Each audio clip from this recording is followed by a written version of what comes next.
Lavalas, mettez avec le secteur privé, plan qui s'allait son plan, justement, pour aucun pouvoir pendant 50 ans. Ah ouais? Madame, monsieur, c'est pas sans raison qu'on voit que jodi à la, ou une loi électorale, un décret électoral qui crase le KEPA. Un décret électoral qui crase le KEPA, madame, monsieur. Ok? Mais c'est dommage que les gens qui sont dans le KEPA, yo pas qu'à bailler démission, yo. Parce que bailler démission, c'est qui ton porte ouverte pour le gouvernement. Ça que t'es dans la tête liée pour toujours faire. Mais c'est pas pour cette raison qu'on a que décret ça. C'est pas pour cette raison qu'on a que le directeur général jodi a que le premier ministre Alexis Fizeme donc imposé sous tête KEPA a tout pouvoir ça. Bon bien madame monsieur. Donc l'important pour nous entendre, l'important pour nous comprendre parce que nous disons nous dans situation et nous cafou. Et pendant qu'on a fêté, pendant qu'on a battu bravo pour Brésil, pour Haïti, pour Argentine, eh bien pas bon mentir donc nous-mêmes on a gardé ça qu'a fait dans la politique là et nous-mêmes nous là pour nous capable baisser. OK? Donc quel son budget a n'a vinn sur lui donc dans semaine ça bon, on a fait de gaz qui baissé, bon son petite amélioration, mais de toute façon son décision qui prend pendant le peuple là lui-même li nan mondial. OK. Depuis maintenant tout avant d'entrer dans le sujet et même de rentrer dans le point ça parce que bon, c'est extrêmement important. Et m'a trop là-dedans. OK. Haïti politique. Le secrétaire général des Nations Unies, M. Antonio Guterres, en visite officielle en Haïti pour 24 heures. Le Premier ministre Alexis Fizeme pourra-t-il encore renouveler ses promesses pour la sécurité et l'organisation des élections? Et il n'y a pas qu'à passer dans le pays là. Moi-même, je me demandé. Yon moun nangou, Vladimir pas raison. Est-ce que c'est son qui dormi la nuit? Et tout le monde connaît Vladimir pas raison, son vaillant soldat, son guerrier.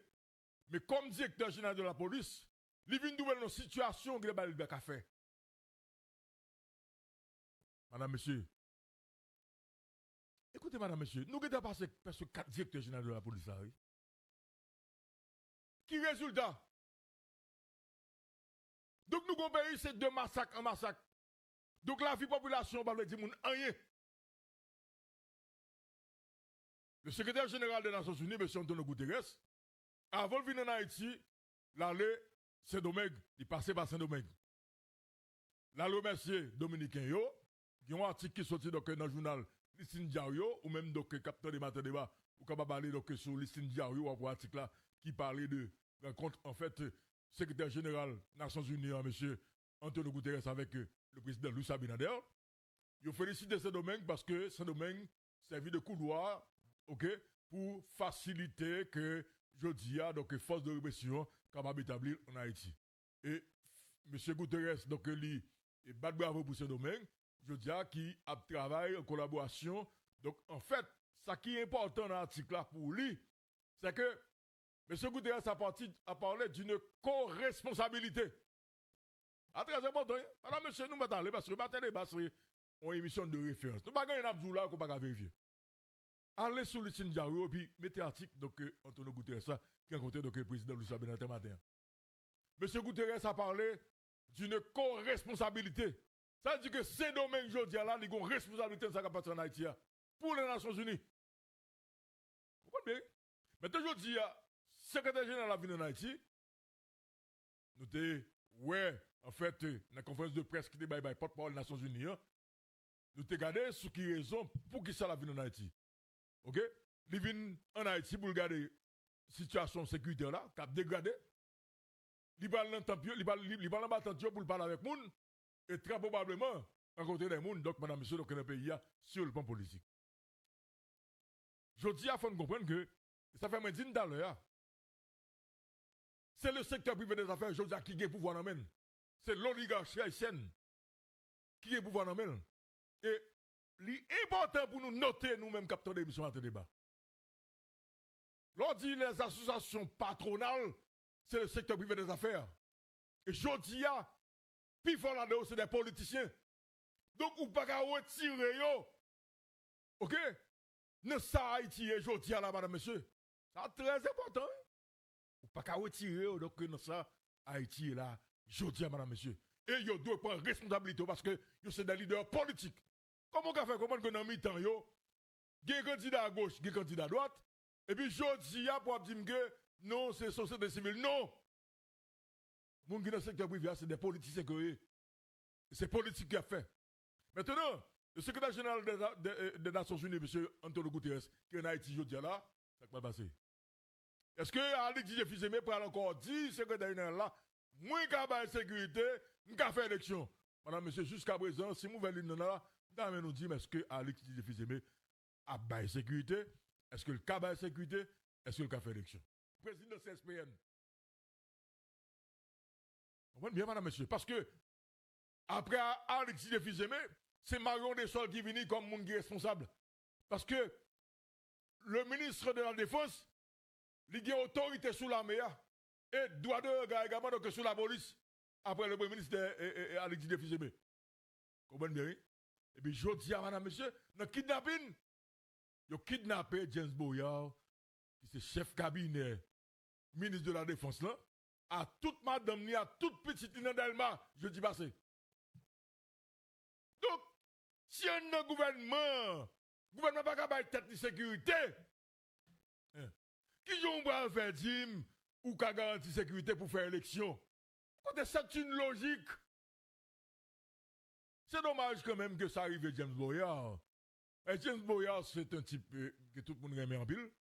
Il est formé en pile. Et bien, je dis ni madame, ni petite, non, mais ravisseur.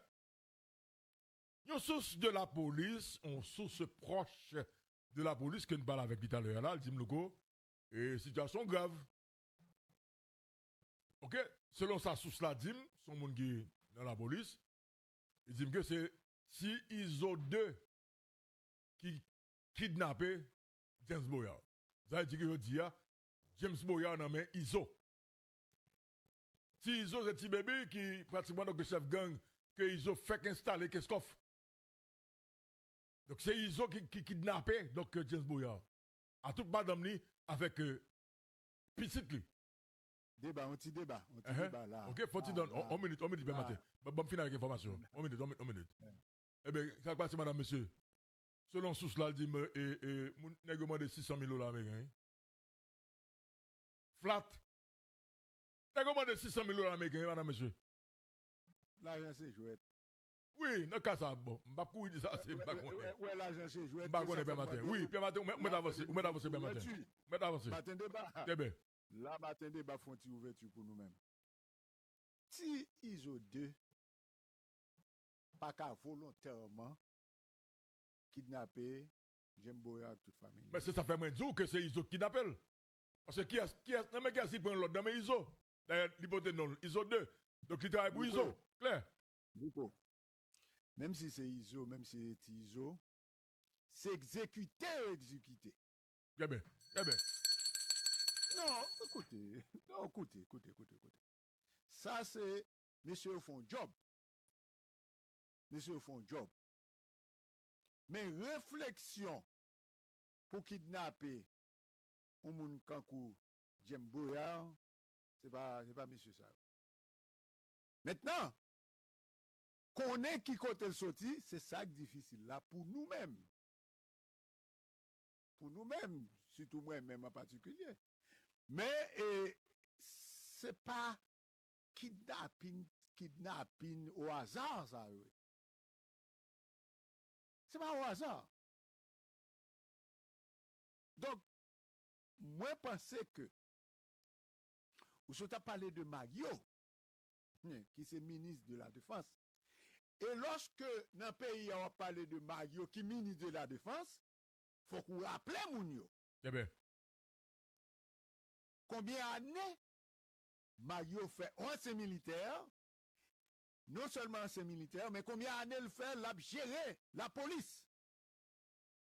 C'est une full expérience. Ça veut dire que, et ça fait me content, l'on fait mariage là, la police et l'armée, non deux mariages parce que Mario c'est ça livré, que la police et l'armée. Très bien. Et ça veut dire que, c'est qui est ce visé pendant yo kembe Jemboya, bon, il était doit pas ensemble avec famille. Malheureusement, il était ensemble avec famille. Très bien. Donc, qui est ce visé? Qui ça exactement au visé? C'est pas petit bagaille ou ça. Très bien. Très bien. Non, écoutez, dis clair. C'est pas par hasard. Kidnapping nan quoi. Nous t'ai dit ça dans matin débat. OK, il y a des situations trouvées là dans le pays, on pas que kidnapping nan volume dans mon monde. Yo monte volume dans les ovlés, on descend les ovlés et puis écoutez ben maintenant tout le temps qui sont nous kidnappés donc James Boya. Écoutez madame monsieur, pour ce directeur cabinet au ministre de la défense, ça mi vaut et puis on kidnappe à toute madame à toute petite.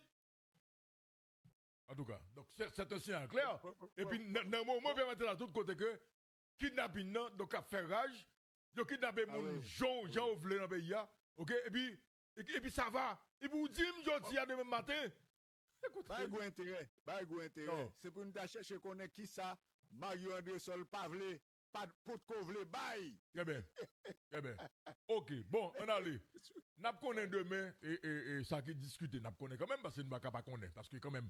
Et Antonio Guterres, qui vient là, madame, monsieur, secrétaire général des Nations Unies, hein, il vient en Haïti, c'est suite à refus du Premier ministre Alex Tchedjidé-Fils-Aimé à CARICOM pour l'entrer dans le pays. Côté que Alex Tchedjidé-Fils-Aimé dit CARICOM n'est pas capable de garantir la sécurité. Yo, les éminentes personnalités de la CARICOM, et on peut même côté, Antonio Guterres, qui est secrétaire général des Nations Unies, dans la communication verbale diplomatique qui est pratiquement disponible, on voit que le secrétaire général des Nations Unies, Antonio Guterres, il rentre avec propre sécurité balle. Ça veut dire qui ça? Ça veut dire. Faut-il donner ma tête? Attention nous. Aïe. Pierre Maté, faut-il donner? Faut-il donner ma tête? Faut-il donner ma tête sur ça? Non. Oui. Parce que là, il est assemblé, une bataille claire entre le gouvernement américain et les Nations Unies. Claire. Ce que vous devez noter, madame, monsieur, notez-moi qu'on y a là, notez. On regarde pour nous, si comme qu'on y a pas de en Haïti, quitte Alex Vlel, quitte Biba Vlel, et qu'il y a la sécurité par eux. On regarde pour nous, après la visite du secrétaire d'État, du secrétaire général des Nations Unies, si OEA n'a pas de réaction, mais dis-nous, parce que là, sans suivre politique là, comme inconfortabilité dans le dossier, même côté, Antonio Guterres vient en Haïti avec porte sécurité. Maintenant, nous restons loin. Parce que l'ordre dit CARICOM, ou dit Nations Unies, ou dit l'OEA. Comment dit, madame, monsieur? Non, mais, puis go boss là, où font-ils quitter? Non, faut-ils quitter boss là, faut-ils quitter lui, faut-ils quitter. Ok, faut-ils quitter. Parce que tout le monde dit boss là, il bosse à parler, mais faut-ils quitter. Alix, États-Unis. Mais c'est ça, mais si toi, moun, ça, dit boss ça, bah, là, pas qu'à marcher là, ça, boss ça qu'a fait. Bah, connaît ça qu'a passé. Ça, boss ça qu'a fait. En tout cas, passe à l'offensive diplomatique. Une correspondance est adressée en ce sens au corps diplomatique accrédité en Haïti et à M. Antonio Guterres sur les péchés capitaux du Premier ministre Alex Tchedjidé-Fils-Aimé. Et le secrétaire général des Nations Unies, M. Antonio Guterres, vient en Haïti. Eh bien, il faut que je dise que, en sous que me parlait, bon côté Buni, alors les locaux, et sans penser de mouvement opposition qu'a fait là, et puis moi retourne monsieur question, moi dis monsieur, sans penser, il dit, Geti panique. M'a dit nous voilà, j'en dis il dit Geti panique. Et que je dis, il faut que l'opposition ça organise davantage pour être capable de mener bataille ça parce que international là commencé à garder justement donc route opposition apprend. Madame, mais c'est pas que sur le plan politique, maintenant dire c'est rapport de force. C'est rapport de force parce que Alex Tchedjidé-Fils-Aimé, le secteur privé des affaires, yo là ce pouvoir, c'est pouvoir par yo. OK? Mais je dis à madame, monsieur, si l'international commence à garder le temps de, et combien de temps Ça va pas qu'on moi non. Tant de regarder le tout et ils intéressé avec ça qu'a parlé de l'opposition. Et c'est déjà donc un gros signe pour la démocratie, madame, monsieur. Mais il faut que je dise que nouvelle la ville joigne messieurs dans l'opposition, l'opposition progressiste. Demain, si je veux, une grosse réunion extraordinaire à l'extraordinaire avec, madame, monsieur, les membres de l'opposition, fermez-moi, avec les membres de l'opposition progressiste. Et dans quantité de partis politiques qui s'y est, eh bien, nombre de partis donc augmenté.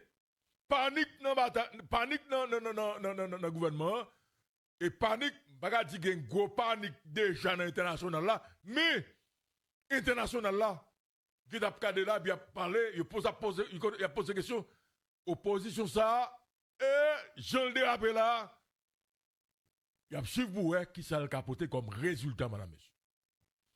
L'opposition progressiste a mené une bataille là. Je parle avec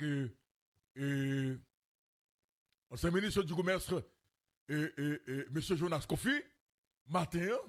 Je parle avec maître Alcide Francisco. Il y a mené une bataille là sur tous les fronts. Il y a mené une bataille sur le plan diplomatique, sur le plan juridique, il y a des plaintes qui peuvent porter donc, contre Alix par devant la justice et sur le plan international. Et il y a mené une bataille là avec justement mobilisation donc, dans le pays et ceci à travers le pays. Ils ont écrit le corps diplomatique accrédité en Haïti. Baba se mette dans la moindre abri. L'opposition progressiste.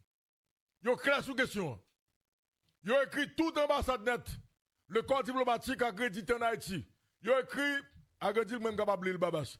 Ils ont écrit monsieur Antonio Guterres. Ils ont écrit tout côté net, faut-il descendre, et gagner une correspondance qui va joindre le secrétaire d'État américain, M. Marco Rubio, et gagner d'autres correspondances qui va joindre également d'autres mondes qui participent sur le plan international. Port-au-Prince, le 15 juin 2026, à l'attention des mesdames et messieurs, les corps du corps diplomatique accrédité en Haïti. Objet, observation majeure concernant la légitimité du processus électoral et la gestion du conseil électoral provisoire. Excellences, mesdames et messieurs, les ambassadeurs et chefs de mission. Au nom des forces politiques de l'opposition et des acteurs de la société civile engagés pour le rétablissement de l'état de droit en Haïti, nous nous adressons à vous aujourd'hui pour porter à votre attention la gravité de la situation institutionnelle actuelle. Notre pays traverse une crise qui dure. La violence armée, l'insécurité alimentaire frappant plus de 5,83 millions de nos concitoyens et les violations systématiques des droits humains, incluant massacres et viols utilisés comme armes de terreur, exigent une réponse à la hauteur de l'urgence. Or, nous constatons avec une vive inquiétude que les actions du Bureau intégré des Nations Unies en Haïti, BINU, et de certains partenaires internationaux semblent privilégier une sortie de crise artificielle au détriment de la souveraineté nationale. Nous tenons à exprimer notre opposition formelle au décret électoral en vigueur. Ce texte élaboré en vase clos par une élite économique cherchant à pérenniser ses intérêts vise à confisquer le pouvoir par un processus électoral biaisé. Ce projet politique porté par des acteurs bien lotis autour de M. Alix Didier-Fils-Aimé s'accompagne d'une volonté manifeste de neutraliser le Conseil électoral provisoire, le dépouillant de son indépendance pour en faire un instrument inféodé au gouvernement de facto. Soutenir ce processus en l'état, c'est cautionner une démocratie de façade qui ne fera qu'exacerber la fracture sociale et prolonger le chaos.